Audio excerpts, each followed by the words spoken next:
Some guy pulled her by the hair to make her cry. And of course, you remember me telling you, we was up there at the doctor's office when she was moving back to McGee from Hot Springs. Oh. And she said that. Who? This guy was in there and Yeah. and mother turned to him and said, "You remember who I am?" And he goes, "Yeah, you're the lady I was gonna make cry by pulling your hair and never did." Who's So in it just Dr. tells you how Marshall's far back your memory can go, even when you get old. So now I'm gonna say something, see if your mama remembers this. This mama.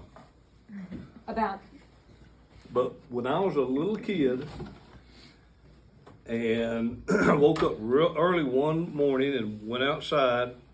No, I went into the living room looking for Santa Claus. Was you pooping in the corner? Huh? Something, yeah. you got it. And the first thing I was told was, "Look right here." He got in a hurry getting out, and he left his boot marks on the floor. The big old black boot marks. You remember where I'm going on this, I think sis? so.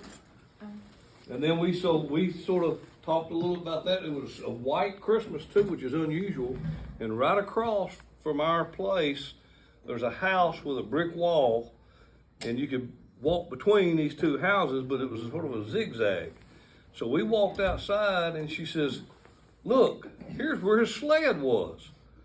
And exactly two parallel lines that went about 40 to 50 yards between our house, our garage, where Santa came through and left his boot scuff marks, and they just disappeared.